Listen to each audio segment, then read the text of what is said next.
Hello friends, ஒரு அட்டகாசமான தக்காளி தொக்குன்னு சொல்லலாம், இல்லை தக்காளி ஊறுகான்னு சொல்லலாம். எப்படி பண்ணலான்னு பார்க்கலாம் வாங்க. ஒரு 5 தக்காளி எடுத்துக்கோங்க, ஒரு பல்லு பூண்டு உரித்து எடுத்துக்கோங்க. இதை மிக்ஸ் ஜாரில் போட்டு தண்ணி ஊற்றாமல் அரைச்சிக்கோங்க நல்லா. அதுக்கப்புறமா இப்போ 5 தக்காளிக்கு ஒரே ஒரு வெங்காயம் பொடியாக நறுக்கிக்கோங்க. அவ்வளோதாங்க. அப்புறம் எண்ணெயில் வந்து நீங்கள் நல்லா கொஞ்சம் நிறைய எண்ணெய் ஊற்றிக்கோங்க. ஊற்றிட்டு கடுகு, சீரகம், அதுக்கப்புறமா இந்த உளுத்தம் பருப்பு இருக்குங்களா, அரை உளுத்தம் பருப்பு, இது எல்லாத்தையும் போட்டுட்டு அதுக்கப்புறமா நம்ம ஒரு வெங்காயம் அரிச்சு வச்சுருக்கோம் இல்லையா, அதையும் போட்டு நல்லா வதக்கணுங்க. ஏன்னா இதில் கொஞ்சம் எண்ணெய் மிதக்க இருக்கணும். வெங்காயம் நல்லா வதங்கின உடனே என்ன பண்ணணும்னு சொல்கிறேன். 2 ஐட்டம் தாங்க போடணும், ரொம்ப ஈஸி தான். மஞ்சத்தூள், அதுக்கப்புறம் நம்மளோட குழம்பு மிளகாத்தூள். இதுக்கு வந்து நான் 2.5 ஸ்பூன் குழம்பு மிளகாத்தூள் போட்டேன்.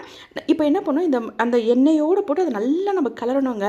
அந்த மிளகாத்தூள் வந்து அந்த எண்ணெயிலே வந்து வெந்துடணும். அதுக்கப்புறம் தேவையான அளவு நீங்கள் உப்பு போட்டுக்கோங்க. வேணா நீங்கள் வந்து கொஞ்சம் பெருங்காயத்தூள் கூட ஒரு 2 சிட்டிகை போட்டுக்கலாம். அந்த மிளகாத்தூள் வந்து அதில் வெந்துட்டு பார்த்துக்கிங்களா, அது பார்த்தாலே தெரியும்.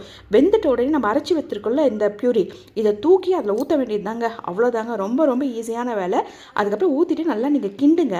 அது என்ன ஆகும், தக்காளி வந்து அப்படியே நம்ம கொதிக்கும் போது நமக்கு மேலே தெரிக்கும். சரி, மூடி போட்டுருங்க. மூடி போட்டு ஸ்லோவில் வச்சுட்டு ஒரு 10 மினிட்ஸ் வச்சுருங்க ஸ்லோவில். அது என்ன ஆகும், அது நல்லா பச்சை வாசனை போய் நல்லா வெந்துடுமா, எண்ணெய் பிரிஞ்சு மேலே வருங்க.